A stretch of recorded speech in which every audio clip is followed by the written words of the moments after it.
Terima kasih pemirsa Anda masih bersama kami. Wakil Menteri Keuangan Suhazil Nazara mengumumkan bahwa anggaran pendapatan dan belanja negara mencatat surplus sebesar 31,3 triliun rupiah pada bulan Januari 2024.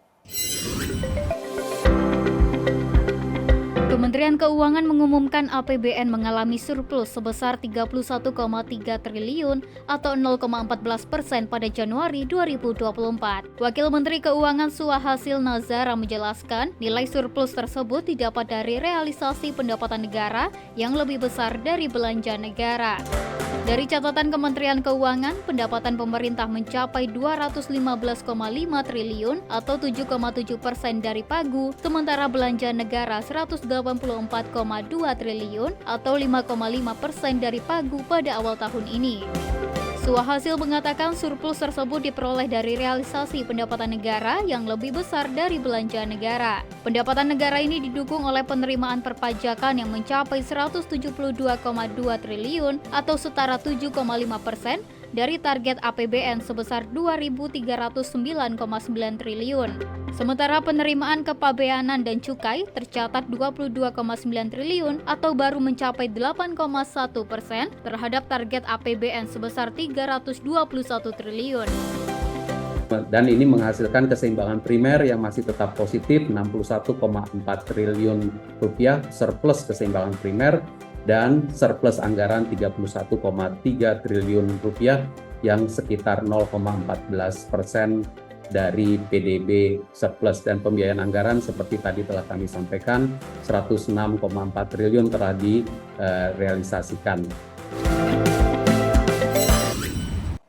Per 20 Februari 2024, Direktorat Jenderal Pajak Kementerian Keuangan melaporkan sebanyak 60 juta NIK telah dipadankan dengan NPWP. Dirjen Pajak mengimbau kepada masyarakat untuk segera melakukan pemadanan, mengingat seluruh layanan perpajakan akan menggunakan NIK ke depannya.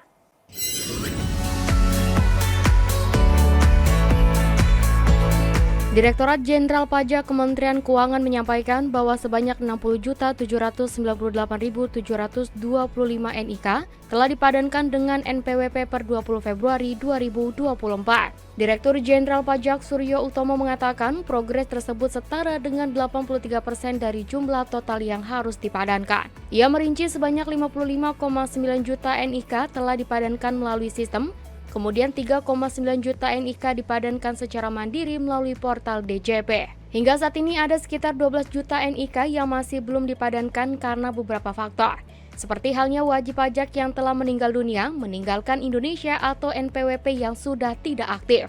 Oleh karena itu, Suryo mengimbau kepada masyarakat melalui berbagai kegiatan sosialisasi untuk segera melakukan pemadanan NIK menjadi NPWP agar data wajib pajak tercatat sebagai indikator saat implementasi Cortex sistem nantinya. Jadi ada memang betul sekitar 12 juta yang memang belum padan betul. Ini ada beberapa hal atau ada beberapa isu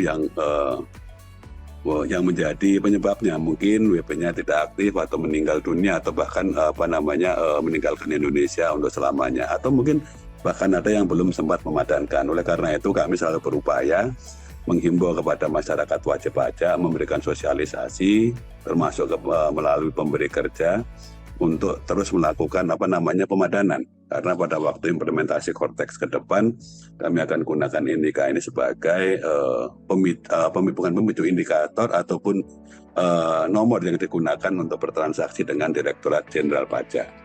Dan kami juga terus bekerja sama dengan Direktorat Jenderal Dukcapil untuk melakukan pemadanan dari sisa 12,3 juta yang saat ini belum padan betul. Adapun implementasi penuh NIK sebagai NPWP akan dilaksanakan pada 1 Juli 2024 yang disesuaikan dalam Peraturan Menteri Keuangan Nomor 136 Tahun 2023 tentang perubahan atas PMK Nomor 112/PMK 03/2022 tentang NPWP orang pribadi, wajib pajak badan, dan wajib pajak instansi pemerintah. Pemirsa, Direktorat Jenderal Pajak Kementerian Keuangan Suryo Utomo menyebutkan per 21 Februari sebanyak 4,39 juta wajib pajak sudah lapor surat pemberitahuan tahunan pajak penghasilan tahunan 2023. Angka ini naik sekitar 2,16% dari jumlah yang diterima DJP pada periode yang sama dengan tahun lalu.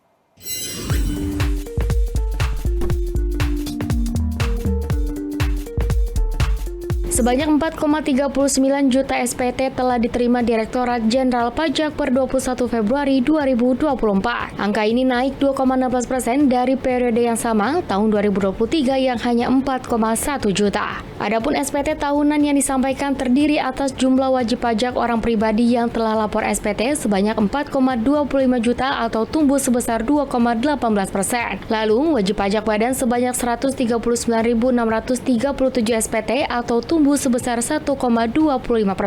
SPT tersebut lebih banyak dilaporkan secara elektronik, hanya 89.232 SPT yang dilaporkan secara manual. DJP Kemenku mengingatkan wajib pajak untuk segera melaporkan SPT tahunan 2023 sesuai waktu yang ditentukan. Batas penyampaian SPT tahunan bagi wajib pajak orang pribadi adalah 31 Maret 2024, sementara itu untuk wajib pajak badan hingga 30 April 2024. Pelaporan SPT tahunan yang terlambat akan dikenakan sanksi administrasi berupa denda yakni Rp100.000 untuk wajib pajak orang, sementara Rp1 juta untuk wajib pajak badan. Pihak DJP akan mengirimkan email blast kepada 20 juta wajib pajak yang dilakukan secara bertahap. Surya Utomo juga mengimbau kepada masyarakat untuk berhati-hati terhadap email penipuan yang mengatasnamakan DJP. Mungkin izin saya update sampai dengan tanggal 21 Februari tadi malam. Total SPT yang kami terima itu sekitar 4.397.047 SPT. Wakil Presiden Ma'ruf Amin meminta para jajarannya untuk melakukan percepatan penanggulangan kemiskinan dengan cara melakukan variasi jenis bantuan ke tiap daerah. Hal tersebut dilakukan karena selama ini persoalan pengentasan kemiskinan tak kunjung tuntas akibat adanya pembagian atau alokasi bantuan yang menerapkan sistem pukul rata di setiap wilayah di Indonesia.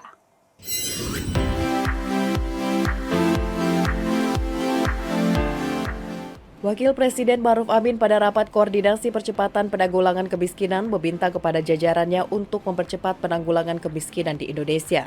Hal tersebut dikarenakan hingga tahun 2023, angka kemiskinan nasional baru mencapai 9,36% dan masih jauh dari target RPJMN 2024 yakni 6,5 hingga 7,5%. Untuk itu saya kira saya ingin nanti mendapatkan gambaran rencana kita dan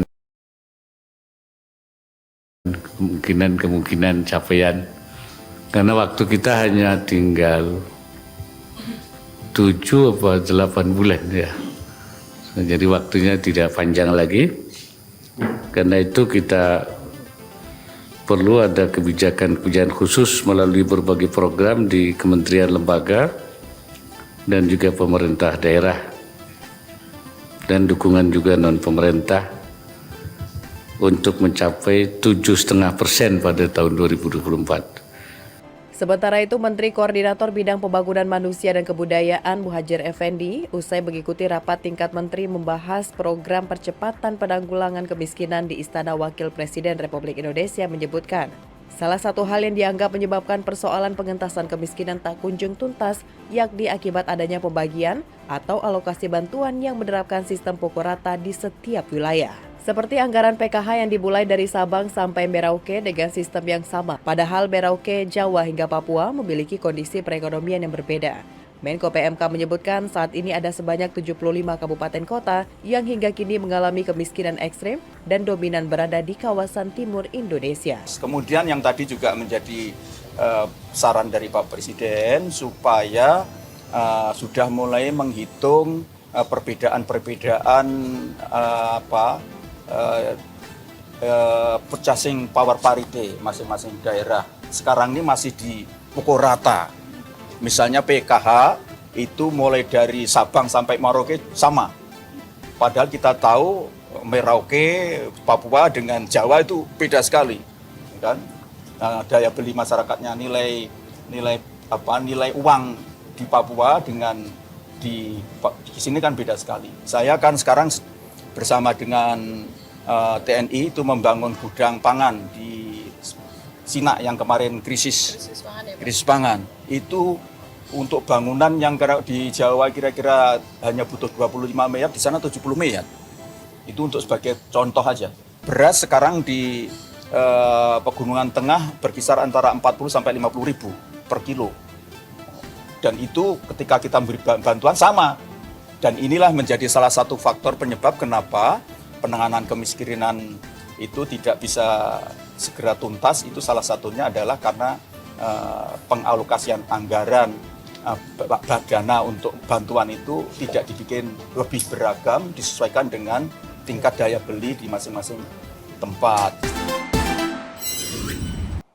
Pemirsa, informasi lainnya akan kami hadirkan setelah jeda pariwara berikut ini. Tetaplah bersama kami.